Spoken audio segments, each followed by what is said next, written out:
الكريم أما بعد فأعوذ بالله من الشيطان الرجيم بسم الله الرحمن الرحيم زين للناس حب الشهوات من النساء والبنين والقناطير المقنطرة من الذهب والفضة والخيل المسومة والأنعام والحرث ذلك متاع الحياة الدنيا والله عنده حسن المآب صدق اللہ العظیم۔ سورہ آل عمران کی آیت نمبر 14۔ گزشتہ کل ہم نے اس کا صرف ترجمہ کیا تھا۔ یہ آیت ہمیں بتلاتی ہے کہ ہم دارالامتحان میں ہیں، اور یہ ایک ایسا ابتلا ہے، ایک ایسا امتحان ہے کہ جس سے بہرحال ہر ذی روح کو زمین پر سانس لینے کے بعد گزرنا پڑتا ہے۔ انسان کو حق سبحانہ و تعالی نے عمل کے زیور سے آراستہ فرمایا، علم کے زیور سے آراستہ فرمایا، اور حیوانات کو اس سے بری رکھا۔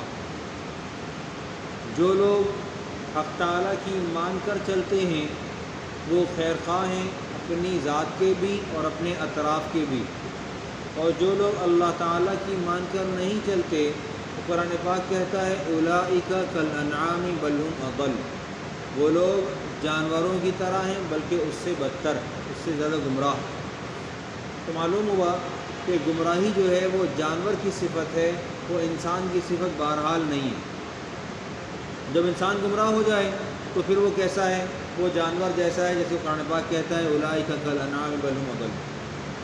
یہاں اللہ تعالیٰ کہتے ہیں زین للناس، لوگوں کے لیے مزین کر دیا گیا ہے حب الشہوات، خواہشات کی محبت، من النساء، خواتین کے ساتھ۔ جیسے انسان مرد عورت کی طرف خواہش رکھتا ہے، اسی طرح عورت بھی مرد کی طرف خواہش رکھتی ہے۔ قرآن پاک نے لفظ استعمال کیا ہے ناس کا، زین للناس، ناس کے اندر مرد و زن دونوں داخل ہیں۔ تو اس طرح مرد کو عورت کی خواہش ہے، اسی طرح عورت کو مرد کی خواہش ہے۔ جس طرح مرد کے اندر میں اللہ سبحانہ و تعالیٰ نے نفس کا داعیہ رکھا ہے، اسی طرح عورت کے اندر بھی رکھا ہے۔ خواہشات دونوں کی ہیں، اور اللہ سبحانہ و تعالیٰ نے جنت کو خواہشات سے ڈھانپ رکھا ہے۔ جو خواہشات سے بچے گا وہ بہرحال جنت جائے گا، جو خواہشات کی تکمیل میں لگا رہے گا اس کے بارے میں خطرہ ہے۔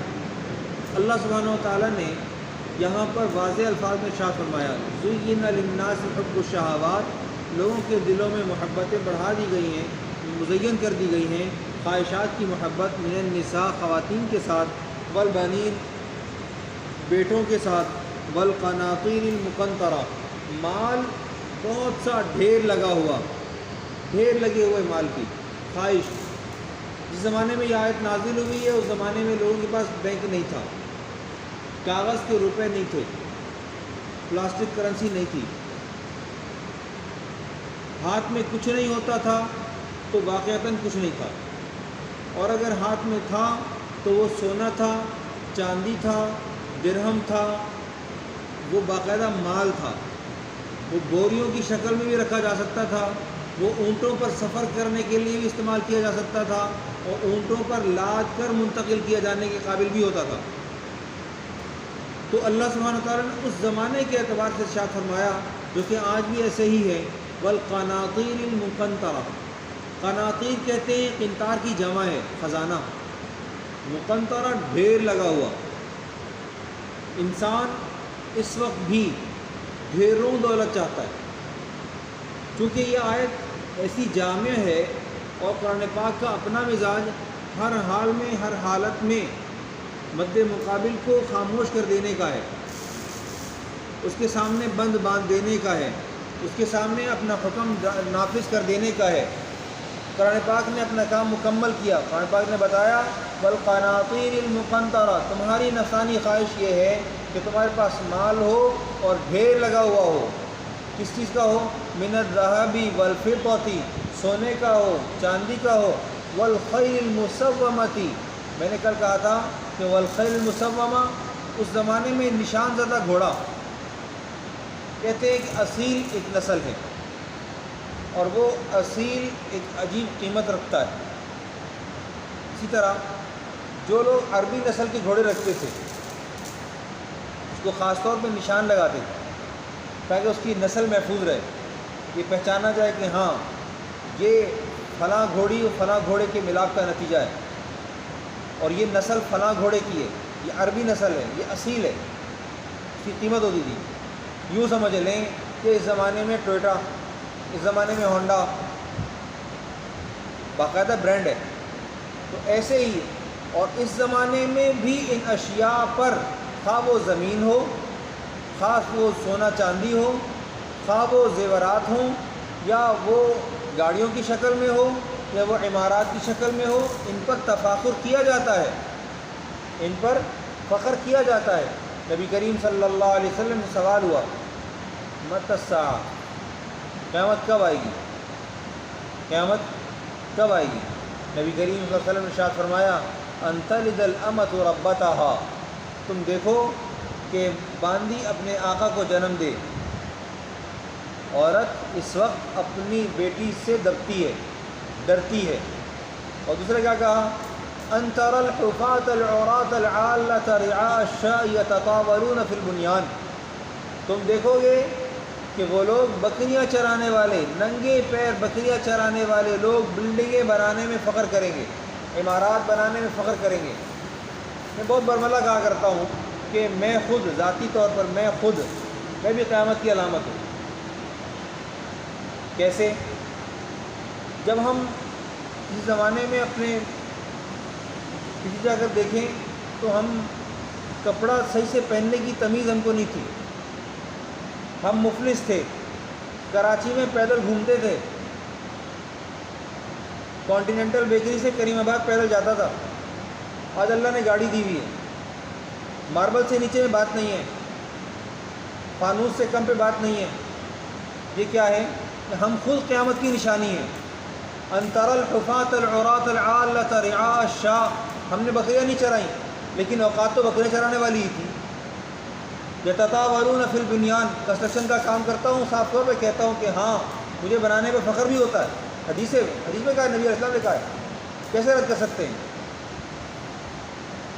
تو یہ ہے والخیل المسومہ، اور گھوڑے، اس زمانے کے گھوڑے اور آج کی گاڑیاں تفاخر کا سامان ہے۔ والانعام، جانور، مال مویشی، اسباب انسان کے لیے باعث فخر ہوا کرتا تھا۔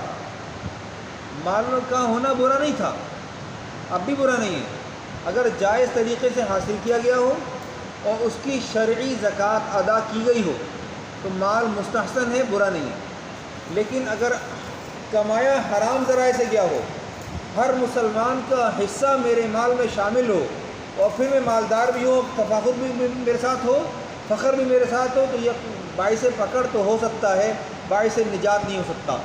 ایسا مسلمان جو مال حرام سے صدقہ کرے اور ثواب کی توقع کرے، اس کو چاہیے کہ وہ دوبارہ کلمہ پڑھ لے، اس کو چاہیے کہ دوبارہ کلمہ پڑھ لے۔ والانعام والحرث، بڑی بڑی کھیتیاں، موجودہ وقت میں بھی جو زمیندار لوگ ہیں وہ کراچی میں رہنے والے یہاں کے نوکر پیشہ لوگوں سے، تجارت کرنے والوں سے بہتر ہیں، اور ان کو بڑی سلطنت حاصل ہے اپنے کام کے اوپر۔ اگر اس زمانے میں کھیتی باڑی، کاشتکاری وہ معتبر ہے تو موجودہ وقت میں تو اب صنعت کاری تو بہت بڑا کام ہے۔ اس زمانے میں کارخانے نہیں تھے تو اللہ سبحانہ و تعالیٰ نے انہی چیزوں کا تذکرہ فرمایا جو اس زمانے میں موجود تھیں۔ اب تو فتنہ بڑھ گیا، خواہ وہ مال کی شکل میں تھا، یا عورت کے برہنہ ہونے کی شکل میں ہے، یا اور اسباب اولاد کی شکل میں ہے۔ ہمارے زمانے میں استاد ہمیں مارتا تھا تو ہمارے والدین کو اجازت نہیں تھی کہ استاد سے جا کر پوچھنے کیوں مارا، اور اس زمانے میں استاد اگر بچے کو مار دے تو اس کا تو خود ڈرنا پڑتا ہے کہ والدین کیا جواب دیں گے، پرنسپل ہم سے پوچھے گا۔ فیشن بدل گیا، ٹرینڈ چینج ہو رہا ہے، اب تربیت نہیں ہے، تربیت کا فقدان ہے۔ حقوق کی ادائیگی میں سب سے بڑی چوری حقوق کی ادائیگی ہی کی ہے۔ اگر ہم اپنی کرپشن کو تلاش کریں تو ہم اپنے اندر میں بہت کرپٹ ہیں، لیکن اللہ سبحانہ وتعالیٰ کہتے ہیں زُیِّنَ لِلنَّاسِ، لوگوں کے لیے محبت بڑھا دی گئی ہے، مزین کر دی گئی ہے۔ کس چیز کی؟ مال و دولت کی، عورتوں کی، زمین و جائیداد کی، سونے چاندی کی۔ لیکن یہ سب کا سب کیا ہے؟ چونکہ پیچھے جو تذکرہ ہوا تھا وہ یہود کا تذکرہ تھا۔ یہود نے مسلمانوں کو جو طعنے دیے تھے بدر کے وقت میں کہ جی ان کے پاس ہے کچھ نہیں، پھوٹی کوڑی جیب میں نہیں جا رہے ہیں، اس کام کے لیے لڑنے جا رہے ہیں، اس کے جواب میں اللہ تعالیٰ نے یہ ارشاد فرمایا کہ جی دنیا بہرحال عارضی ہے، دنیا بہرحال عارضی ہے۔ بہت سمپل سی مثال ہے، اس آدمی کے پاس بہت بڑی فیکٹری ہے، وہ بہت سارے پیسے روزانہ کما لیتا ہے، اس کی روزانہ کی آمدنی 8-8 10-10 لاکھ روپے کی ہے، لیکن اس سے پوچھا جائے کھاتے کتنا ہو تو مجموعی طور پر اس کے سارے دن کی خوراک اپنی بیماریوں کی دواؤں سمیت 1000 روپے، 1500 روپے، 800 روپے، 900 روپے، 500 روپے، 300 روپے ہوگی۔ بہت سارے لوگ ایسے ہیں جو کہتے ہیں ہمیں بیماری ایسی لگی جو فیشن والوں کی، مالداروں کی بیماری لگی، کیا ہوا؟ شوگر ہو گئی ہے۔ یہ کیا ہے؟ یہ دنیا عارضی ہے، اس عارضی دنیا کا استعمال بھی عارضی ہونا چاہیے۔ حدیث میں آتا ہے نبی کریم صلی اللہ علیہ وسلم نے ارشاد فرمایا کن فی الدنیا کأنک غریب او عابر سبیل، دنیا میں ایسے رہو جیسے اجنبی یا راہگیر۔ ایک بزرگ بیٹھے ہوئے، ان کے پاس ایک آدمی آیا، اس نے آ کر کہا حضرت آپ کا جہاز ڈوب گیا، مال سے لدا ہوا سا مال تھا، جہاز تھا، ڈوب گیا۔ اپنے سینے کی طرف دیکھا، کہا الحمدللہ۔ تھوڑی بہت دوبارہ خبر آئی، نہیں حضرت وہ غلط خبر تھی، آپ کا نہیں تھا۔ اور نے پھر سینے جھکائی، پھر کہا الحمدللہ۔ لوگوں نے پوچھا ایسا کیوں؟ انہوں نے ارشاد فرمایا کہ میں نے یہ دیکھا کہ مال کے ڈوبنے کی وجہ سے کہیں اللہ تعالیٰ کی محبت پر یا اللہ تعالیٰ کے ساتھ تعلق پر کوئی اثر تو نہیں پڑا، اور جب مال کے بچ جانے کی خبر ملی تو کہیں اس پر میرا دل خوش تو نہیں ہوا۔ لوگ اپنا نقد محاسبہ کرتے تھے۔ ہم اس وقت میں بیٹی کی شادی ہو یا بیٹے کا روزگار، ہمارا پہلا سوال یہ ہوتا ہے کہ بیٹا کما کر کیا لائے، کیا تنخواہ دیں گے، داماد کیا کرتا ہے، کیا کماتا ہے۔ اپنا بیٹا ہو تب بھی یہی سوال ہے، داماد ہو تب بھی یہی سوال ہے، تو توکل کہاں گیا؟ معلوم ہوا کہ نبی کریم صلی اللہ علیہ وسلم نے ارشاد فرمایا فاظفر بذات الدین، دیندار دیکھنا، لڑکی دیکھو تو دیندار، لڑکا دیکھو تو دیندار۔ اب کیا ہوا؟ ہمارے معیار بدل گئے، ہمارے معیار بدل گئے۔ اب حسن دیکھا جاتا ہے، مال و اسباب دیکھا جاتا ہے، نسل سے بھی گئے اور نسب سے بھی گئے، اور دوسری اس کی شرافت سے بھی گئے، دینداری سے بھی گئے۔ کہاں کھڑے ہیں؟ قرآن پاک نے ہمیں صاف الفاظ میں کہا ہے اللہ تعالیٰ نے دنیا کو بہرحال عارضی بنایا ہے، ہمیں کس لیے پیدا کیا؟ قرآن پاک کہتا ہے انا جعلنا ما علی الارض زینۃ لہا، ہم نے بنایا جو کچھ ہے زمین کے اوپر اس کی خوبصورتی کے لیے، لیبلوکم ایکم احسن عملا، تاکہ ہم جانیں ایہم احسن عملا، تاکہ ہم یہ جانیں کہ تم میں اچھے عمل والا کون ہے، اچھے عمل والا کون ہے۔ عمل اللہ تعالیٰ کی یہاں قیمتی ہے، عمل کی قیمت ہے۔